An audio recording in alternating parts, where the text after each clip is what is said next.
Olá, pessoal. Bom dia. Estamos de novo com mais um Papo Tech. Hoje, de novo com o PH. Como é que você está, PH? Bem, você... Tudo bem? Obrigado aí. Obrigado pelo convite, hein? Oh, obrigado. Eu que agradeço. Vamos em frente. Hoje a gente está com uma pessoa aqui que é o Oscar Petezzoni. Tudo bem, Oscar? Tudo bem. Legal. O Oscar é o executivo C-Level especialista em estratégia, data analytics, né? Meios de pagamentos também, serviços financeiros, né, Oscar? Exato. Legal. Bem-vindo aí. Obrigado pela disponibilidade. Eu que agradeço Obrigado, Oscar. vocês aí. Tá bom. Prazer. Oscar, queria entender um pouquinho, só para a gente entrar no... A gente falou de alguns assuntos financeiros aqui para a gente abordar. O seu histórico profissional, como é que você foi cair para essa linha de serviços financeiros? Como é que foi sua vida geral? Vou contar aqui um pouquinho rapidamente, né, para vocês. Primeiro, super obrigado aí pelo convite. Né? Eu comecei, né, minha carreira trabalhando em banco de investimento diretamente, então sempre gostei dessa parte de trabalhar em banco, enfim, tudo mais.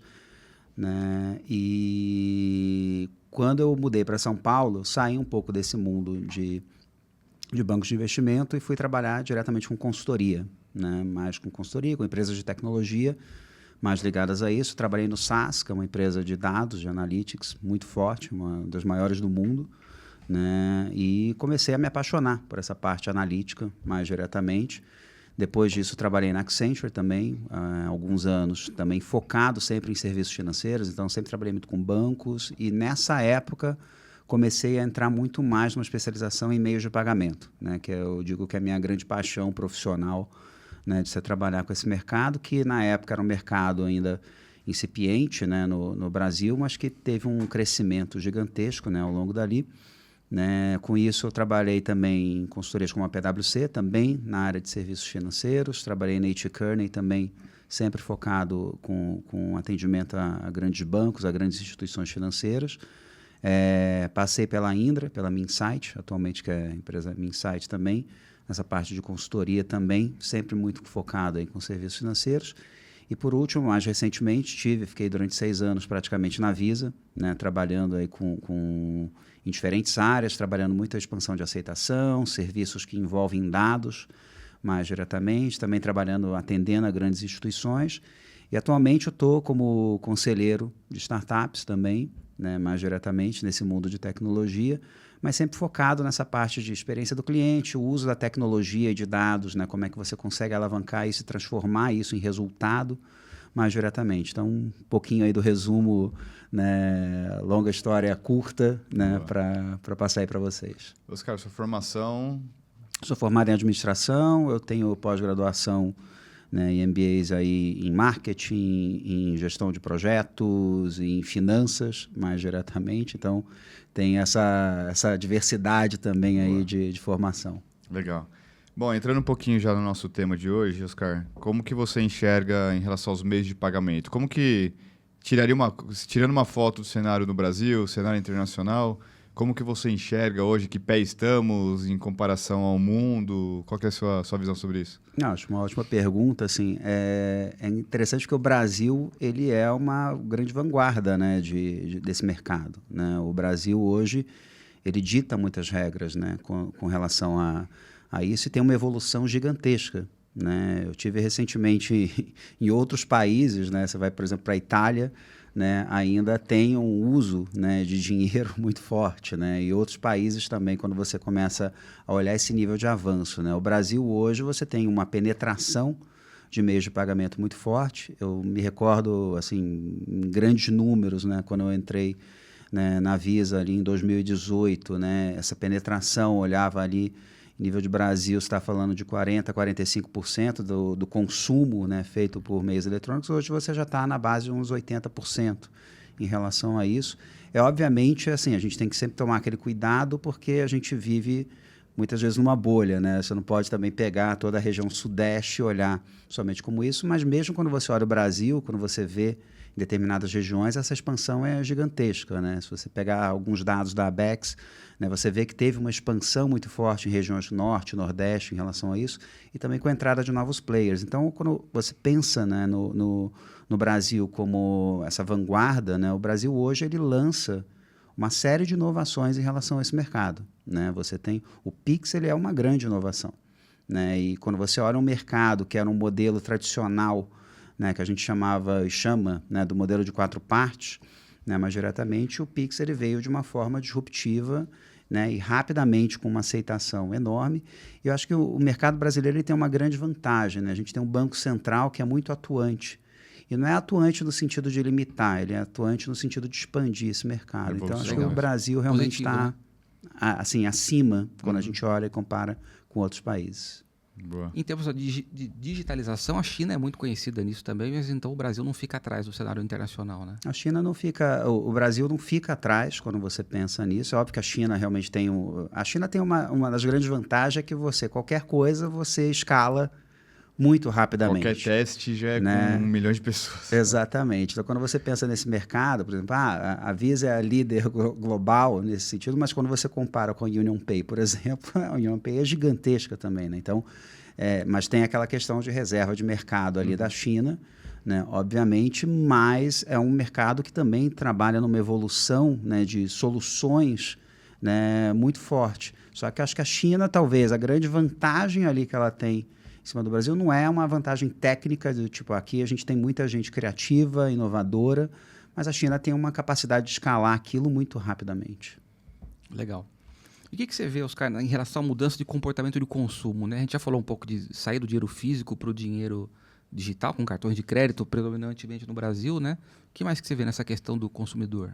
O que é interessante é que quando você pensa no cartão de crédito, né, no primeiro momento, ele veio muito como um produto para apoiar o financiamento da população. Porque muita gente, o que faz? Faz o jogo com o cartão, né? Então, o parcelado sem juros foi um grande fomentador, né, desse ponto, quando você pensa de, tipo, vou pagar ali, consigo comprar um eletrodoméstico, consigo comprar alguma coisa de mais alto valor diretamente com o cartão de crédito, mas ao mesmo tempo você começa a trabalhar alguns pontos assim, primeiro de formalização da economia. Quando você tem muito dinheiro circulando, você tem o governo ele pensa no seguinte sentido, de você tem uma incapacidade de formalizar muita coisa, porque muita coisa da movimentação econômica ela está de uma forma ali sem ser rastreável, né? Então, acho que tem um ponto em relação a isso que é importante dessa mudança de mercado.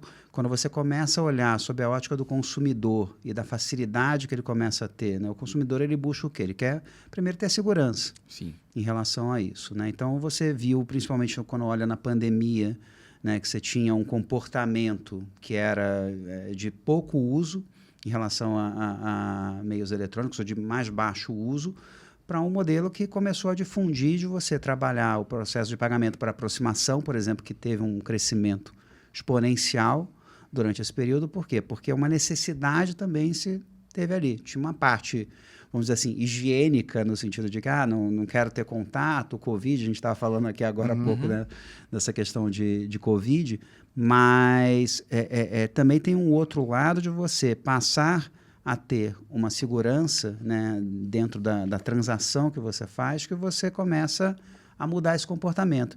E a outra coisa está muito relacionada à educação financeira, né? O Brasil, como país, você tinha um problema muito forte de educação financeira, quando você olha as pessoas, e isso começou com a entrada de novos players também, começou a dar uma segurança maior para essas pessoas, até na forma de comunicar. Né? Porque muitas vezes, até para o nosso mercado, quem trabalha, né, você tem termos que são dificílimos. Né? Quando a gente começa a falar, se eu jogar aqui termos técnicos, como alguns dados que a gente usa mais diretamente nesse mercado, até para quem trabalha, não é fácil de entender. Quando você pega um modelo desse de 4 pontas que você trabalha, para o consumidor isso era mais complicado ainda. O que faz a Visa? O que faz a Cielo? O meu banco é ele que dá crédito? Quantas vezes eu ouvi, né? Tipo, amigos meus mesmo, com boa formação e tudo mais, falar, vê se você aumenta o meu crédito aí, já que você trabalha na Visa. Eu falei, não, a Visa não dá crédito, não concede crédito. Então, tem uma questão de que o consumidor também começou a se familiarizar mais, porque esse modelo começou a se tornar também mais simples para ele. Né? Então, isso ajudou muito esse crescimento. Oscar, só para, acho que, clarificar um pouquinho para todo mundo, o que seria esse modelo de 4 pontas que você comentou? O modelo de 4 pontas, ele é um modelo que ele parte do consumidor diretamente. Você tem o outro lado desse modelo que você chama de merchant diretamente, que basicamente é o comércio. né? A gente está falando do varejista, do comércio aqui. Dentro desse meio da conexão entre o consumidor e o varejista, diretamente, você tem a instituição emissora, que normalmente é uma instituição financeira ou uma instituição de pagamentos, então estou falando de um banco, mais diretamente, né, para a turma entender.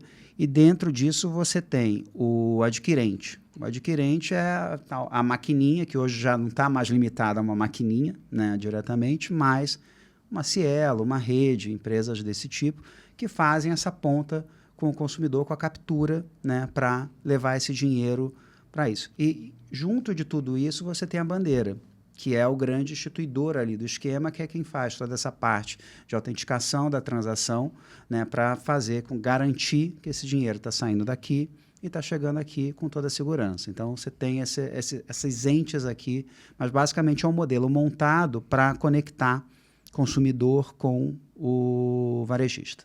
Perfeito, legal.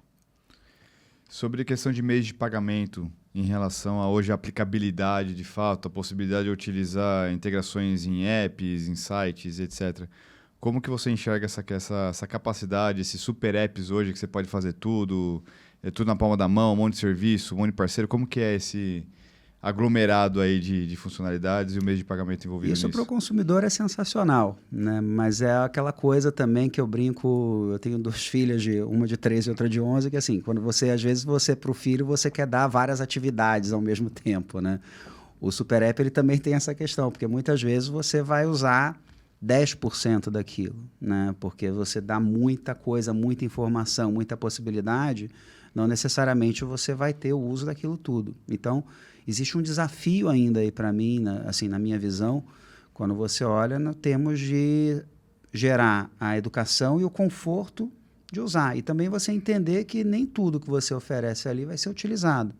Eu acho muito nobre você querer botar tudo no conceito do one-stop shop, né, de faço tudo aqui.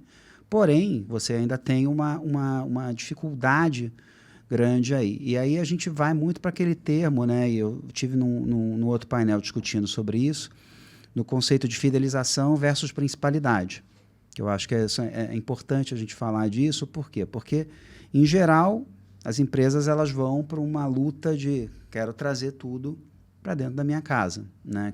Você pode fazer tudo aqui, né? Sempre tem aquela mensagem, né? Mas hoje em dia isso é um conceito que assim, é muito complicado, é muito caro e muito complexo, até para a visão do consumidor. Mas, por outro lado, ele tem uma facilidade enorme de troca, né? Hoje, a facilidade que você tem de trocar um provedor, ela é enorme, né? E que bom que existe isso, mais diretamente. Mas, no fim do dia, você troca um pouco esse conceito da fidelidade, né? De fidelização, pelo conceito de que eu quero ser o provedor principal daquele cliente. Então, as empresas elas caminharam muito para essa mudança. Então, quando você fala de um super app ou do app em geral que você desenvolve, eu quero que ele use a maior parte do tempo ou nas principais operações dele, que ele esteja comigo. Então, essa briga ela não ficou muito no quero ter 100% de tudo. A exclusividade, né? A exclusividade hoje ela é muito difícil, mas quando você pensa nessa visão dos super apps, é muito legal porque você tem muita coisa disponível e você tem que disponibilizar mesmo. A gente fala por exemplo, de métodos de pagamento. O importante de uma empresa, ou o varejista, ele quer receber. Se ele vai receber em dinheiro, se ele vai receber por Pix, se ele vai receber por cartão, sim. Para ele, no fim do dia, ele quer receber, né? E vai ter qual que é o meio mais seguro, qual que é o mais fácil, enfim. Porque quando você pensa nesse lado, você tem que sempre... Quando a gente fala de pagamentos e fala dessa coisa toda de tecnologia, sempre está envolvendo alguma transação comercial, né, no fim do dia. Então, é importante você conseguir dar esse conforto e essas opções nessas transações. Legal. Bom. Legal. Oscar, e essa questão de hiperpersonalização? A gente está falando de super apps, né, quando for o caso, mas essa tendência de trazer um serviço cada vez mais tailor-made para cada indivíduo, né? Como é que você vê isso? Isso é uma coisa engraçada porque, assim, primeiro, né, eu já tive algumas discussões sobre hiperpersonalização, né, e a gente fala bastante... Primeira coisa, você precisa ter dados realmente muito acurados, né? Existe ali uma cozinha dentro dessa história que você realmente precisa, né, ter ela muito bem organizada para isso, né, porque você conseguir né, ter a visão direta de que, por exemplo, vou oferecer alguma coisa naquele momento correto para o PH ali, tipo, não, é aquilo que ele está precisando naquele momento. Para isso, você precisa ter uma informação atualizada, uma informação acurada, e, além de tudo, você precisa ter uma segurança dessa informação, né? Então, a gente hoje fala muito dos conceitos de Open, né? Open Finance, Open Health, tudo virou uma coisa muito aberta nesse sentido. Mas quando você fala da hiperpersonalização, mais diretamente, como é que você fecha isso? Na verdade, você entra num lado de você conseguir dar maior opções para esse cliente diretamente, mas ainda existe um desafio muito grande do timing, né, para você fazer isso, né? Então, eu que trabalhei alguns anos numa empresa que era transacional, por exemplo, como a Visa, eu consigo ter uma visão totalmente transacional sua. Eu sei o quanto você gastou e em que tipo de comércio você gastou. Só que também, por um outro lado, me falta parte dessas informações que, por exemplo, tem só o emissor, né? O banco ele sabe o tipo de loja que você comprou, quais foram os itens que você comprou. Então, você começa a trabalhar isso de uma forma que você ainda tem as cadeias muito separadas, né? Todo mundo tem uma parte da informação. Então, quando a gente falou agora até de integração dos super apps, ele vai muito nessa linha também, de como é que eu consigo integrar essa gama toda de informações para gerar esse conceito de personalização. Eu acho que um caminho está aí, sim, mas ele é um caminho ainda muito complexo de você fazer. Esbarra em questões regulatórias e da quantidade de dados mesmo, né? E esbarra um pouco nessa pulverização da cadeia ainda, né? Você tem hoje muitas empresas que vão nesse trabalho de dados e tudo mais, que eu acho que é super importante, né? Eu acho que tem outros conceitos de que você é o dono do seu dado, da sua informação, então também tem um pouco isso. Quando você fala do Open Banking, do Open Finance, é um pouco nessa visão de como é que eu consigo te oferecer uma coisa melhor e mais adequada, com você me concedendo ou me dando o direito dessa informação. Então, acho que é um conceito que é complexo, é difícil, mas ele não é impossível, né, de você chegar. E, no fim, todo mundo quer ser tratado com uma exclusividade. Acho que a grande dificuldade é essa, né? Porque você partia daquele princípio, né, quando você fala do conceito de segmentação, vou segmentar basicamente por renda. Hoje não existe mais isso. Você não consegue. Mesmo por renda, você pega pessoas de alta renda, elas têm comportamentos completamente diferentes. E comportamento pulverizado também, exatamente, né? Então, muitas vezes, eu falo muito, as empresas de cartões têm muito esse desafio, né? Quando você fala, vou te oferecer uma sala VIP, eu vou te oferecer um transporte, mas às vezes você não quer isso, às vezes a sala VIP eu não preciso, eu quero outra coisa. Chega em cima da hora. Né? Então, como é que você faz isso? Né? Como é que você consegue identificar isso? Isso vai com, primeiro, você ter uma gama de informações. Então, acho que tudo do conceito de hiperpersonalização ele vai partir de um correto banco de dados, né? De você ter realmente aquela informação muito bem trabalhada, estocada, armazenada, né? A gente fala muito do conceito das instituições irem para o cloud, diretamente, que foi uma grande mudança, está sendo uma grande mudança e super importante para que isso aconteça. Então, vão ter alguns viabilizadores que vai ter um desafio ainda grande, mas que é um conceito que eu acho que o consumidor, de novo, é o que sai mais favorecido. Hein? Mas eu acho que tem até uma dificuldade ainda, pelo menos conversando com pessoas assim, a respeito dessa questão do Open Finance. São poucas as pessoas que elas habilitaram ainda tá baixo. Compartilhar os dados, porque assim, é difícil você tentar tangibilizar qual o ganho que você pode ter com isso. Então, poxa, eu não quero que ninguém fique sabendo como eu gasto meu dinheiro, né?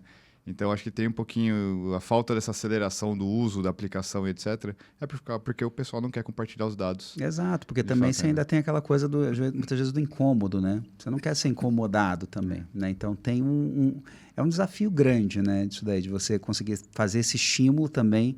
E acho que você pontuou bem nesse ponto de dar o consentimento, né? Eu acho que tem uma parte que ainda existe uma desinformação em relação a isso, mas, por outro lado, você precisa de um estímulo para isso. Uhum. Ela não partiu do anseio popular, né? Open Finance, e sim dos players, né? Exatamente. E agora, assim, você chegar para uma população, de um modo geral, né? E por isso que eu falo sempre da forma de comunicar, né? Porque a indústria financeira, muitas vezes, ela tinha, e isso eu estou falando de 10, talvez 15 anos atrás, ainda tinha uma linguagem muito distante da população, de um modo geral. E eu acho que quando entraram os novos players, isso ajudou muito, né? Porque o público falava com o jovem, tinha público que falava com a pessoa de mais baixa renda diretamente. Por quê? Porque você, na comunicação, também é importante, né, você passar isso. Porque se eu chegar para determinado tipo de população e falar, não, Open Finance, só de você falar Open Finance já...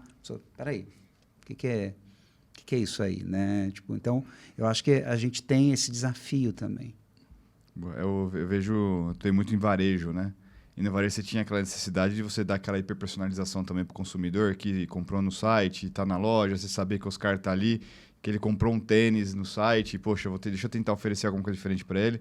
E isso deu discussões homéricas de tipo, cara, como você está invadindo minha privacidade, sabendo que eu comprei lá. Poxa, mas eu estou te oferecendo um serviço customizado aqui, diferente para te agregar. Não quero, né? Eu não pedi, né? E aí, quando você vai para o mundo financeiro, eu acho que você começa a envolver os... Cara, o brasileiro ele tem uma questão daquela de... cara, o dinheiro é meu, eu não quero que ninguém saiba o quanto eu ganho, o que eu faço com o meu dinheiro, etc. É uma cultura brasileira. Exato. Então, eu acho que a gente tem uma dificuldade, de fato, de quebrar essa cultura para conseguir agregar esse valor, de fato, né, no nosso serviço. Boa. Com relação a carteiras digitais, questões de segurança, fraude, prevenções de fraude, o que o mercado hoje utiliza, o que as empresas hoje estão utilizando para conseguir cercar, vamos dizer assim, essas questões? Eu acho que vai muito na linha de novo, né? A gente estava falando aqui de dados, acho que tudo começa com dados, né? No fim, começa, mesmo essa parte de segurança, né? Você consegue identificar padrões através das informações que tem, né? E quando algo corre fora do padrão, você consegue olhar isso, né? Eu estava pensando aqui enquanto você estava comentando, né? Um tempo atrás aqui eu estava assistindo uma série, né? Aí eu vou falar o nome da série, você vai falar, pô, mas o que isso tem a ver com informação, né? Com dados? Mas eu estava assistindo o SWOT, então, passa no Netflix e tudo mais, e eu fiquei impressionado com o seguinte: a SWOT, qual que é a grande arma da SWOT? É a informação. Eles passam boa parte do tempo, antes de qualquer tipo de ação que eles fazem, analisando. Então, eles sabem quem que é a pessoa que eles vão atrás, qual que é o histórico daquela pessoa e tudo mais. Então, acho que quando a gente começa a olhar para o mundo digital, como a gente tem, né, com comércio eletrônico e tudo mais, eu acho que o grande ponto e a grande vantagem que tem é que tudo é rastreável. Então, a partir desse momento, quando você fala que é rastreável, né, você tem primeiro uma preocupação. Quando você mesmo falou do comportamento do brasileiro, de modo geral, falou, mas peraí, rastreável, parece que eu estou sendo monitorado, estou sendo... Então, assim, de novo, eu volto para um outro lado, que é a comunicação. Você tem que deixar ele muito confortável nesse sentido, porque não são só as ferramentas que você tem de risco. Hoje você tem, dentro de uma cadeia como essa, os bancos têm soluções incríveis de fraude, você tem camadas que estão no adquirente, você tem camadas que estão na bandeira em relação a isso. Então, você tem um nível de proteção gigantesco, né? Em termos de tentativas de fraude, o que são economizados com todo esse arcabouço que tem por detrás para isso. Só que, ao mesmo tempo, boa parte das fraudes que acontecem ainda é por uma questão de desinformação, né? Quem não conhece alguém que tomou um golpe daquele de WhatsApp ou algo do tipo, que você fala, cara, como é que eu cliquei, né, nisso daqui? Então, isso você vê que teve um investimento agora mais recente das instituições financeiras, principalmente em relação a isso, de, cara, não clique, não faça, mesmo. Eu não te ligo. Eu não sei, mas eu recebo milhões de ligações, assim, por dia, tipo, compra aprovada, não sei aonde, para...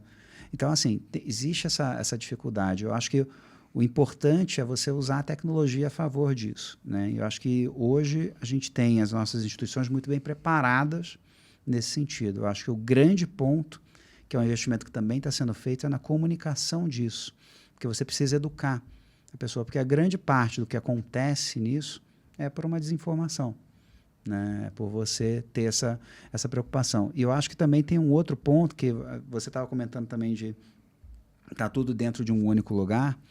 Isso também eu até comentei num outro evento sobre isso, que é importante também, porque às vezes você está num app e aí você clica em algum lugar e fala, agora você está sendo redirecionado. O redirecionado, a pessoa que não está muito acostumada, ela fica insegura.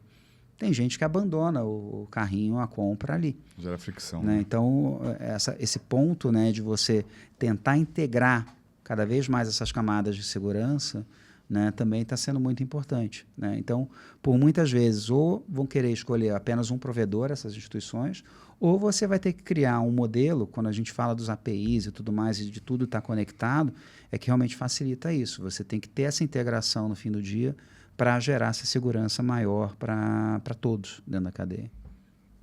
Muito legal. Oscar, e essa questão do Banking as a Service? A gente tem hoje uma tendência ou um sonho de olhar o banco como pecinhas que a gente vai criando um quebra-cabeça ali. Como é que você vê a maturidade ou o sonho em relação a isso? No fim, assim, a gente trabalha com tecnologia, né? E cada vez mais a tecnologia ela deixou de ser aquela coisa só hardware e software, né? Ela passou a virar um grande serviço, né? E eu pegando minha última experiência também, assim, a gente começou a trabalhar muito nessa época dentro da Visa, né, o que a gente chamava de serviços de valor agregado. E todas as empresas de tecnologia elas foram para esse caminho, né, de eu ofereço, sim, meu software, meu hardware, mas o que gera realmente o valor por detrás é o serviço. E os bancos, quando eles começam a olhar isso, eles falam, cara, o que eu quero no final? Eu quero, tipo, criar... É óbvio que eu tento criar uma coisa no sentido de plataforma, né, para conseguir otimizar o que eu tenho ali, mas, por outro lado, eu preciso oferecer serviços, né, para esse consumidor. Né? Não é mais necessariamente só um jogo de você deixa o meu dinheiro aqui e eu te dou uma rentabilidade ou e cobro por isso. Hoje você tem um desafio enorme quando você fala de Bank as a Service, né, de você gerar esses serviços, porque a maioria dos consumidores eles não quer ser cobrado por nada. Né? E aí quando você fala também, por um outro lado, que você tem um Banco Central te pressionando por uma redução de juros, né? Se você compara o Brasil com o mercado americano, eu tenho conta aqui, tenho uma conta fora, lá eu faço uma wire transfer, eu faço qualquer tipo de transferência, eu sou cobrado. Uhum. Aqui você tem, e eu acho que é importante você ter os serviços de uma forma gratuita, mas ao mesmo tempo você precisa também entender que para você oferecer esse serviço, você precisa também ter uma remuneração. Né? Então, o modelo de você sair das instituições financeiras que tinham basicamente ganhos muito fortes no lado financeiro, né? De você pegar o dinheiro, ter a rentabilidade em cima de juros, ou cobrança por crédito, essa proporção ela começou a diminuir. Né? Se você pegar 10, 15 anos atrás, o nível de receita de juros dos bancos versus receita de serviço, essa equação ela começou a ficar mais equilibrada. Então, o Bank as a Service ele vem muito para isso, para essa balança, inclusive, tender a ficar cada vez maior o valor que você ganha por serviço do que necessariamente só pela questão de taxa de juros, que você sempre vai ter uma pressão enorme de governo, e isso não é só Brasil, acho que qualquer lugar vai ter essa pressão. Né? Então, acho que o Bank as a Service ele vai vir para fomentar cada vez mais isso, e principalmente para trazer mais inovação nessa discussão de como é que eu atendo melhor. Né? Então, acho que tem esses dois lados aqui que são importantes. Legal. E qual que seria a maior complexidade das empresas hoje para conseguirem implementar a questão do Bank as a Service? Eu acho que a complexidade, a primeira, é aquilo que a gente comentou, né? Você tem um lado de que muitas vezes você faz uma coisa pensando com a sua cabeça, né? Então, acho que o desafio é você conseguir antever, ou pelo menos entender e conversar com o consumidor, né? Mais diretamente, para entender o que aquilo ali vai gerar, né? De valor quando você fala de uma plataforma, de serviços e tudo mais, né? Então, acho que tem um lado que a tecnologia...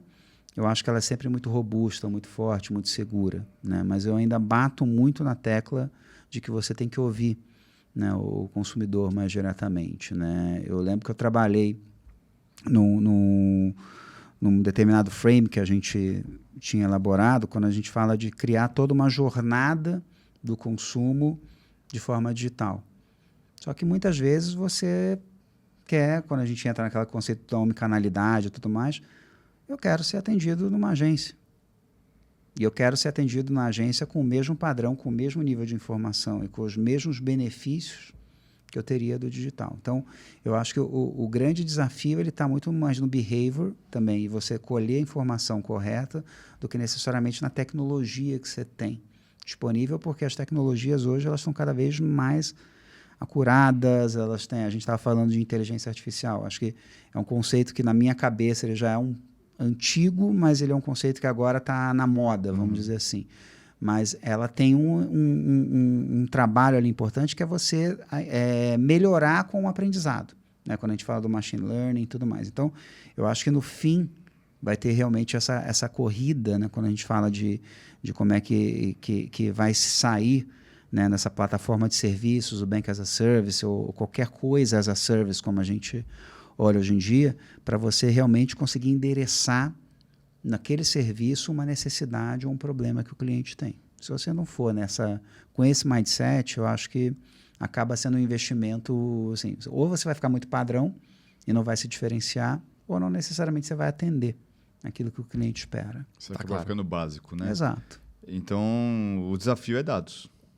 É basicamente você saber trabalhar em cima dos dados, gerar estratégia, insights em cima das informações que você quer, instrumentar bem para conseguir fazer uma boa análise, uma boa definição, uma boa estratégia. Eu concordo. Assim, e se a gente falar de conceitos Open Finance, Open Health, falar de inteligência artificial, falar de machine learning, o que une esses caras? É o que você falou, são dados, né? São análises no fim do dia. Você tem que trabalhar essas análises em prol realmente de você ofertar algo melhor de serviços, né? Óbvio que você tem um chassi, né? Se a gente pegar, vou fazer um comparativo bobo aqui, mas com outras indústrias, né? Tipo, pega a indústria automobilística, o que ele faz até para conseguir otimizar? Ele pega uma mesma plataforma e faz diferentes modelos de carro, né? Então, acho que a indústria financeira ela também está um pouco nessa coisa do criar esse chassi, essa plataforma, mas você trabalhar. E, no fim, a grande matéria-prima disso tudo daí de serviço está relacionada à informação, está relacionada aos dados.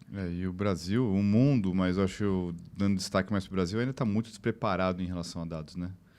Eu acho que tem um ponto, o Brasil tem, de novo, essa coisa do pioneirismo, eu acho importante, né, quando a gente fala de LGPD e tudo mais, né, mas a LGPD ela ainda é muito falada e pouco entendida, na minha opinião, né? Você ainda tem o próprio consumidor, ele não tem noção dos direitos dele em relação a essa coisa da informação, né? O quanto que a pessoa... A gente está falando de hiperpersonalização, de excesso de ofertas em cima de uma mesma pessoa, tentativas de fraude, né? E o consumidor ele fica um pouco aquém disso, né? Ele não tem todas as informações relacionadas a isso, ou todo o conhecimento relacionado a isso, e nem deveria. Porque senão o que não pode acontecer também é que nem quando você vai em alguma loja e o cara fala, não, tem uma constituição aqui. Quantas pessoas já pararam para pegar aquele livro ali ou alguma coisa do tipo? Então, acho que tem um lado que as empresas, elas têm sim essa missão de dar essa garantia, né, de dar essa informação e de passar essa credibilidade, né? Então, o Brasil ainda tem, na minha visão, tem um caminho aí, mas eu acho que o Brasil sempre é pioneiro. Quando você cria essa regra, né, de você tem que ter esse cuidado com a informação, ela é importante, né, para você saber isso. Mas eu acho que também entrou um outro conceito que eu acho muito legal, que é eu sou o dono da minha informação, né? Então, isso também começa a educar o consumidor cada vez mais para ele entender os direitos dele em relação a essa questão toda de informação. Porque você realmente fica assustado se você começa a ver essa quantidade de coisas que sabem a seu respeito. Muitas vezes, né? O padrão que você está lá navegando num site, daqui a pouco ele coloca, mas aí entra naquela dificuldade que a gente falou da hiperpersonalização, né? Às vezes eu estou vendo uma coisa, eu quero comprar esse copo aqui, mas aí do nada o modelo rodou ali e falou que me ofereceu o celular. Eu falei, não, eu estou vendo copo, não tem... Não faz sentido. Não quero, para de pular isso aqui, né? Então, eu acho que tem um caminho interessante, mas, de novo, eu acho que o Brasil sempre está numa vanguarda e num papel de inovação muito forte. Isso porque a gente tem uma criatividade também enorme, né? Legal. Oscar, a gente tem ouvido falar cada vez mais de embedded finance, né? O que isso vai trazer tanto para os players quanto para o consumidor final? Qual a sua visão? Eu digo sempre que o Embedded Finance, né, até participei de um evento, né, sobre o tema, eu gosto bastante assim, o fato de você ter mais opções. Quando você gera mais opções para o consumidor, né, mais diretamente, você você dá a ele um empoderamento, né, de escolher, né, qual provedor ele quer usar em qual momento, né? Então, acho que quando a gente fala desse embedded finance, né, das carteiras que vieram, né, muito na linha de alguns varejistas e marketplaces saíram para isso, outros já eram embedded finance e foram para o varejo, mas no fim é um pouco daquela cadeia que a gente falou, quando eu falo do modelo de 4 partes, né? O embedded finance, na verdade, se criou um outro tipo de modelo, né? Que você junta o consumidor com o comerciante, né? Então, eu acho isso muito rico, né? Isso tem que assim, crescer cada vez mais e vão vir modelos diferentes também, né? Os modelos que vão se sobrepor ou que vão dominar, enfim, aí a concorrência ela vai dizer. Agora, o Embedded Finance, ele te cria um pouco naquela linha do que a gente falou de tentar trazer tudo para um único local, né? Um desafio grande, né? Que para o lado do consumidor ele é bom porque vão ter cada vez mais ofertas ali dentro para ele estimular o uso do que está sendo oferecido por ali, né? Mas aí você pegar, hoje você tem conta o brasileiro, na média, se eu não me engano, ele tem ali 4 ou 5 contas, né, com instituições financeiras. Então, fica uma disputa, né, complexa, só que no fim do dia, eu brinco que é aquele conceito que vinha lá atrás de telefonia, quando você tinha uma funcionária minha da minha casa que ela trocava de chip de acordo com o momento, com a facilidade ou com a promoção que estava sendo dada. Então, eu acho que o Embedded Finance ele vai cada vez mais estimular a concorrência, principalmente com as grandes instituições. Então, acho que tem um trabalho aí forte. Só que ainda existe também uma briga, entre aspas, regulatória também muito forte ali, porque você tem, muitas vezes, risco envolvido, né, dentro dessa história, né? Mas cada vez mais você está vendo essas carteiras de Pay, elas têm uma parte, quando você olha lá para trás também, que você tinha as parcerias de instituições financeiras com varejistas, a criação dos cartões de co-branded e tudo mais. Isso, na verdade, virou uma grande evolução disso daí, só que o desafio é como é que eu consigo ter a principalidade dentro da minha carteira, né? E aí vai continuar a principalidade dentro das instituições, porque se eu tenho 5 ou 6 na média, né, que eu uso, ou que eu me relaciono, no fim a briga vai ser com quem que eu me relaciono mais. Com quem que eu me relaciono melhor. Legal. Esse conceito do Embedded Finance, eu consigo, então, aplicar ele num conceito de empresas não bancos, vamos dizer assim. Eu consigo levar essa aplicação, esse modelo de negócio para outros tipos de empresa, outros tipos de mercado, vamos dizer assim. Você consegue, porque hoje, se você olhar, por exemplo, você tem carteiras como a Natura, né, que tem um propósito de atendimento para as consultoras da Natura. E qual que é o grande propósito ali? É você oferecer serviços com um custo-benefício adequado, com uma hiperpersonalização. Então, eu conheço você, né? Eu já tenho esse grupo ali dentro. Então, você vai ver muito desses modelos, né? De você tentar ter a sua carteira, né? Então, você pega, por exemplo, o Rappi, que você tem os entregadores, iFood, a mesma coisa. Então, você começa a trabalhar uma expansão disso daí, né? Porque você começa com o público que você conhece. Mas, e aí volta no conceito do co-branded, porque o conceito do co-branded também, você tinha uma coisa que... Aí é uma terminologia muito de bandeira, né, que você usava, e também das instituições, que você fala do On Us e o Off Us, né? Então, o On Us eu tenho o cartão bandeirado de tal varejista e eu faço compra naquele varejista, eu tenho desconto no varejista e tudo mais.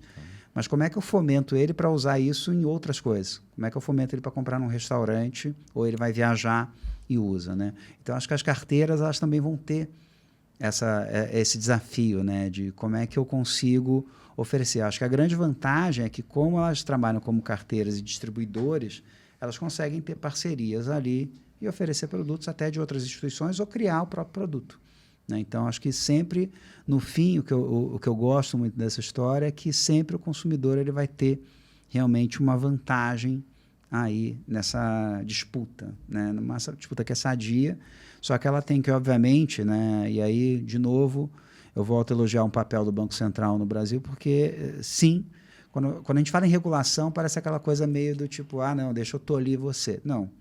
O Banco Central tem um grupo técnico muito forte que estuda para, tipo, cara, vamos regular isso daqui, mas de uma forma que a competição seja fair, que seja uma competição justa. E nesse ponto você vê as CBDCs, então o Drex, por exemplo, como uma força impulsionadora de inovação? Como é que você vê? Eu vejo como uma grande força de inovação, sim, né, quando a gente pensa nessa... existem riscos ali, né, e eu acho que você tem sempre que ser prudente com relação a isso, porque, de novo, a gente está voltando a falar de uma população que até poucos anos atrás, se a gente for pensar em termos de história, 10 anos não é nada, né? Mas em 10 anos tiveram mudanças enormes de comportamento, que você saiu de um uso ainda de papel moeda gigantesco para você chegar para uma pessoa, né, que é pouco educada financeiramente e falar, não, aqui eu vou substituir a sua moeda para um Bitcoin, para uma moeda digital, eu estou criando aqui um... Então, assim, eu acho que tem para mim, o desafio está sempre de você conseguir ensinar ou fazer com que a pessoa, tipo minha mãe, vou dar um exemplo, tipo, de que ela se sinta confortável em usar. Até pouco tempo atrás, minha mãe tinha medo de usar o cartão sem o chip, porque ouvia falar, porque se você está dentro de um metrô e aí alguém aproxima o celular e aí pega o seu dinheiro. Então, assim, eu acho que tem ainda um trabalho educacional muito forte em relação a isso, porque a gente está realmente evoluindo muito forte, né? Eu acho que quando a gente fala dessas coisas, tipo, no nosso meio ambiente aqui, ainda tem pessoas que são desconfortáveis em relação a isso, mas se a gente amplia isso para um nível de Brasil como um todo, da média da população, você tem um desafio grande, mas claramente um negócio que, assim, eu acredito sempre nessa coisa, eu não vou dizer, tipo, eu gosto de ser rebelde, né, nesse sentido, e acho que as empresas também que se posicionam de uma forma, entre aspas, rebeldes, elas conseguem fazer uma disrupção, né, muito forte, e eu acho que sempre você tem um olhar para o consumidor, né, de ver novas tecnologias nessa evolução, né, o Drex é mais uma. Como a cripto também, assim, ela começou como uma coisa muito, tipo, começando ali, não, dark web, uma coisa meio, parece que eu estou fazendo alguma coisa errada, né? Mas você precisa ter realmente essa educação de entender, cara, é mais um tipo de investimento, é mais uma forma de você obter algum tipo de ganho, alguma forma de você trabalhar isso. Então, você tem que trabalhar essa educação e a comunicação muito forte aí.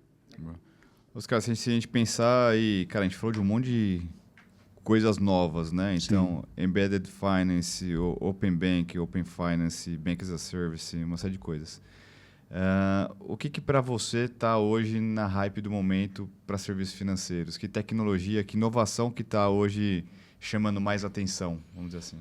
Se a gente olha assim, para o lado que as empresas estão investindo, né, mais diretamente, e aí vou pegar a informação até do último relatório da Febraban, eu acho que tem 2 grandes blocos aí que são importantes para fomentar tudo isso que você falou, né? O que vai realmente drivar, o que vai realmente permanecer ou perdurar, sim, ainda é um trabalho de futurologia, mas eu acho que tem 2 coisas aí que são grandes enablers.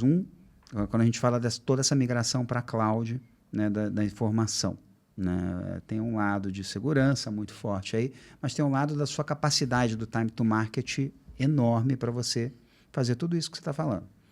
Open Finance, IA, Machine Learning, digitalização, enfim, tudo isso. Então, acho que esse é um primeiro ponto.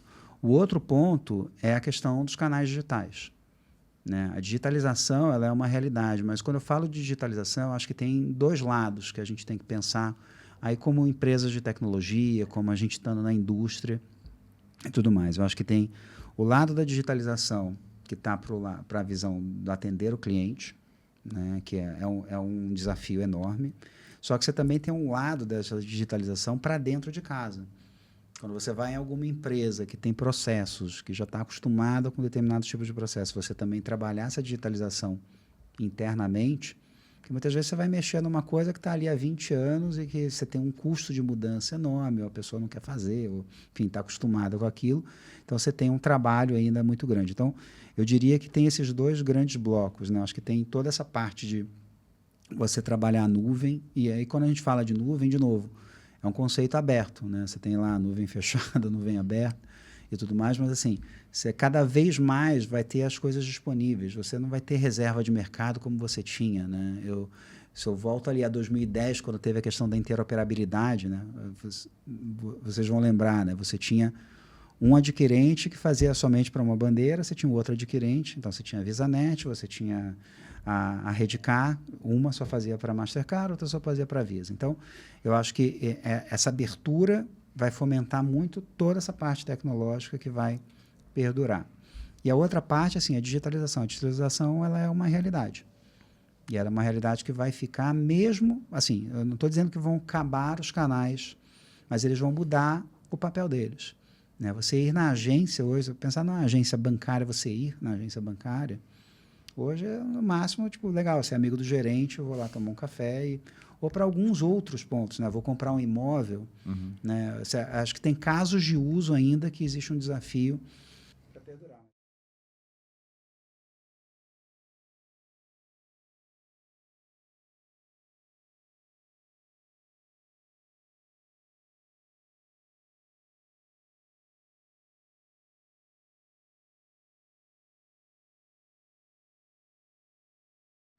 Perfeito, legal. Legal. Oscar, em relação, a gente falou um pouco das bandeiras, né? Das grandes bandeiras que está no sistema de 4 pontas lá e é possível também inovar fora desse paradigma, né? No cenário mundial, a gente tem o SWIFT como dominante, né? Nos transferências de recursos internacionalmente, a gente tem iniciativas agora do BRICS, se eu não me engano, uma assim, e outras, até o ecossistema de criptomoedas, né? Como é que você vê essa questão da inovação em escala global para a finança? Então, o Swift ele teve durante muito tempo essa reserva de mercado, né, de trabalhar aí nessas transferências, né, de valores. Hoje, você pegar as bandeiras, todas elas têm, né, fala um pouco da Visa, do que eu tinha Visa, tem um Visa Direct, que é um Swift, né, também faz essa transferência ponta a ponta, diretamente. Isso só tende a favorecer o mercado. Né? Quando você também pensa no Pix sendo usado lá fora, né, diretamente. Então, eu acho que cada vez mais essas barreiras elas vão ser quebradas com essa questão de inovação, né? Porque, mas você ainda tem um desafio, assim, você vai às vezes, eu tive em 2 países na Europa recentemente, né? Eu tive na Inglaterra, tive na Itália, Londres e estava no sul da Itália. A diferença é gritante. Por exemplo, no sul da Itália eu tive que ir num ATM tirar dinheiro. Na Inglaterra, em Londres, eu fiz tudo, assim, era com isso aqui na mão, eu não precisava de mais nada. Né? Eu tinha tudo aqui. Né? Então, você ter essa interconectividade das coisas mais diretamente, né? De você conseguir trabalhar, é o futuro quando você olha isso diretamente. Mas você realmente tem um desafio dessa movimentação de dinheiro, né, entre países, porque, primeiro, você criou hoje, né, e aí por situações políticas e tudo mais, por muitas vezes você tem um incentivo de alguns governos para os esquemas domésticos, diretamente, o que gera um desafio para bandeiras, por exemplo, como Visa e Mastercard, mais diretamente. Você tem no Brasil um exemplo disso, que é a própria Elo, que é um esquema brasileiro, mais diretamente. Mas você olha, por exemplo, uma UnionPay na China, que não precisa nem não ser só doméstico, né? Só sendo na China já é extremamente dominante. Mas o ponto vai estar muito interligado entre o comportamento das economias, mais diretamente, mas também com toda essa parte política. Né? Porque a parte de infraestrutura tecnológica ela já existe. Hoje você consegue fazer isso de uma forma muito forte. Agora, o grande, acho que, se eu for olhar hoje, um grande ponto de ruptura nesse mercado, você pega o Pix, e se o Pix conseguir se difundir, né, nessa parte de real-time payments e tudo mais, numa maneira global, vai ser realmente uma grande disrupção, e aí você vai pegar Swifts e outros tipos, e eles vão começar realmente a ficar cada vez mais obsoletos nessa disputa. E né? o Pix é uma iniciativa governamental e com interconexão entre governos também, acho que é do interesse deles também. Exatamente, porque é aquilo que a gente falou, né? Tipo, a parte política faz uma diferença também, porque tem muito interesse aí quando você fala de visas, quando você fala de impostos. Eu lembro que durante um determinado período eu fazia alguns estudos relacionados a essa parte de como que meios de pagamento eletrônico ajudam os governos a arrecadarem mais sem cobrar mais imposto. Por quê? Porque você tem muita coisa que roda, né, por outros rails, né, outras estradas ali de pagamentos e que não necessariamente ele consegue enxergar. Então, o Pix ele tem uma questão dessa, que você consegue trabalhar isso numa visão também governamental. Né? Acho que o ponto que você colocou foi super pertinente. Legal. E hoje a grande dificuldade da implementação global, então, do Pix, você vê como mais governamental, cultural? como que você enxerga com a principal Eu acho que eu dificuldade vejo hoje? as duas coisas que você falou, né? Acho que tem o governamental e o cultural, porque assim, o tecnológico ele não vai ser a grande barreira, né? Hoje, A tecnologia já está aí, né? e até porque se você pegar o Pix e aí, enfim, é colocado como uma grande inovação, mas aí eu vou falar um pouco defendendo o meu lado de quando eu trabalhei em Bandeira, assim, fala de Pix parcelado como sendo uma inovação. Você já existe cartão de crédito parcelamento sem juros há muitos anos, né? Então, assim, é inovador? Não, talvez ele está sendo realmente comunicado e é uma feature nova, é importante para ele, mas já tem. Você ter uma questão de autenticação, você tem uma série de coisas que já são feitas nessa indústria há bastante tempo, né? E aí, realmente, estou defendendo ali o meu lado de quando eu trabalhei com bandeiras mais diretamente. Mas o grande ponto, quando você olha para frente, né, e isso está fomentando o mercado, é a grande facilidade de você pagar. Porque o Pix, né, durante o início deles, falava muito da questão da usabilidade. Assim, tipo, QR Code, toda aquela coisa que vinha já da China, quando você começa a pensar nisso daí, fala assim, cara, se 90 a 100 milhões de pessoas usam isso quase que diariamente, você não tem um problema de usabilidade tão nítido assim, porque ele pode ser mais trabalhoso, ele pode ser melhorado? Pode, e vai ser melhorado, né? Mas você está falando hoje já de Pix por aproximação, né, que é uma coisa que você já tem no cartão. Agora, o grande divisor aí vai ser a questão de segurança, né? Eu lembro que uma das coisas que se falava muito, que também está se vendo, né, nessa coisa do Pix, por exemplo, com uma transação de cartão, você tem uma coisinha chamada chargeback, né? Se você tem algum problema ali, você pode ter um estorno da transação. O Pix não tinha isso. Então, muitas dessas empresas de bandeiras, tecnologias, elas começaram também a falar o seguinte, eu não vou enxergar o Pix diretamente como um competidor, mas eu vou enxergar ele também como algo que eu possa agregar para crescer, porque no fim do dia já está dado, ele vai Já pegar um disruptou o espaço mercado. dominante Sim. enorme, enorme. Então, acho que isso já está dado, já é um fato, né, que vai acontecer e acho que vai ter cada vez mais inovação, não só no Pix, mas se você também pegar o que as bandeiras têm trabalhado, né, hoje se fala muito numa questão que chama para o e-commerce, que é o click to pay, que eu defendo bastante, porque assim, uma das coisas que eu acho mais, entre aspas, desagradáveis, por exemplo, você vai fazer, eu compro muita passagem aérea, né, viajo bastante e tudo mais, né, é você toda vez que entrar no site ou no app, você ter que de novo digitar seus dados, as informações do cartão, o código CVV e tudo mais. Com o click to pay você acaba com isso, que é uma coisa de uma experiência do Pix, né? Perfeito. Você só simplesmente passa, você dá um máximo, você dá teu CPF, dá teu e-mail, dá uma chave identificadora. Então, acho que também o Pix está ajudando a trazer elementos de inovação para as indústrias tradicionais do modelo de 4 partes. Eu vejo muito esse modelo do click to pay, algo antigo no varejo, quando você pedia permissão para salvar o cartão de crédito do cliente, só que você tinha que ter toda a OPCI, ter um monte de coisas que você tem que salvar, etc. Para você facilitar esse processo sem fricção aí ao longo da sua jornada de compra, né? Exato, porque hoje o consumidor, né, acho que há uns 2 anos atrás eu comentei isso num evento do CEMEP, né, e eu uso as minhas filhas como exemplo, sempre, de consumidor, porque uma tem 13, a outra tem 11. Tá na né? idade do E consumo. eu brinco que elas são o meu grande teste, né, de coisas, se são funcionais ou não. Porque se eu coloco elas em 2 segundos, elas resolvem, ok, né, tá bom, tem uma boa funcionalidade. E, ao mesmo tempo, você tem um lado que eu acho que é importante, que assim, esse consumidor hoje ele está cada vez mais bem informado, e ele tem mais opções. Então, essa disputa ali, quer dizer, você está fazendo uma compra, né, em algum marketplace que hoje também está super difundido, isso, você quer o que te traga benefício, rapidez, segurança, enfim, essa comodidade. Não tem segredo aí. Muito bom, Oscar. Vamos chegando ao fim aqui. Oscar, a gente sempre pede para todos os nossos convidados compartilhar um pouquinho sobre algum material, algum vídeo, um podcast, um seriado, Livro, enfim.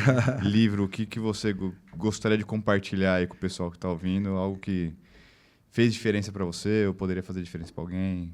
Eu vou parafrasear até um amigo meu que teve comigo no outro evento, que é da Visa, o Gustavo Turquia, né? Eu fiz essa mesma pergunta para ele no evento que eu estava e eu achei muito interessante a resposta dele e eu vou roubar, entre aspas, aqui essa frase. Acho que uma das principais fontes, né, que a gente pode ter de informação e de coisas que eu daria de dica é você conversar com pessoas. Conversa, como a gente está fazendo essa conversa aqui, quando você conversa com seus amigos de trabalho, com pessoas, com concorrentes, parceiros e tudo mais. Eu acho que essa é a primeira dica que eu dou, né, de você, in loco, né, entender. Né? Então, se eu quero entender um desafio X, eu vou até o cliente conversar. Vou conversar com o dono da padaria, vou conversar com o dono de uma camisaria, para entender, né, essas dificuldades. Né? Acho que esse talvez seja o meu primeiro ponto.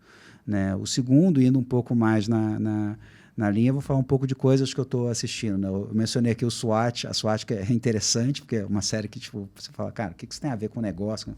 Mas eu achei interessantíssimo assim, a quantidade de informação que o grupo sai. Sim, a grande arma deles é a informação, são os dados. Né? Então, acho que é interessante ver isso funcionando para algo que talvez não tenha, se você pensar, né, diretamente, não tenha nada a ver. Né? E de leitura, né, eu gosto muito do Adam Grant, também como né, dicas, né, e formas de trabalho, de negócios. Mas a última que eu estou também, uma que eu estou assistindo agora mais recentemente também, que é o We Crashed lá, do cara do WeWork, também porque eu acho que é importante você olhar assim, aonde as coisas podem dar errado, né? Aonde as coisas podem sair fora do eixo, né? Porque muitas vezes a gente está sempre focado que aquela nossa visão é a correta, né? E você não pensa muito no que pode dar errado, né? E eu, como tenho uma vivência muito de consultoria, né? A gente sempre partia muito do issue-based problem solving, né? Que é, eu parto de um problema para encontrar uma solução e você traça alternativas, né? Então, acho que esse, por exemplo, esse seriado, ele está me ajudando a olhar nesse sentido de, cara, o que pode dar errado, né? Então, quando a gente for montar alguma coisa, pensa sempre no cenário do que pode não funcionar tão bem ou não funcionar como você está pensando. É a lógica do cisne negro, né? Exatamente, é a lógica do cisne negro. É você realmente ter essa... E não é uma coisa pessimista, né? Acho que isso que é importante. Você tem que pensar assim, cara, eu tenho que realmente pensar em todas as alternativas, né? Muitas vezes, talvez seja mais fácil para um engenheiro pensar assim do que um administrador como eu, mas assim, você tem que ter um pouco, às vezes, essa cabeça de como é que eu consigo trabalhar isso. Muito bom. Principalmente quando está lidando com dinheiro. É isso. Tá certo. Principalmente quando está lidando com dinheiro.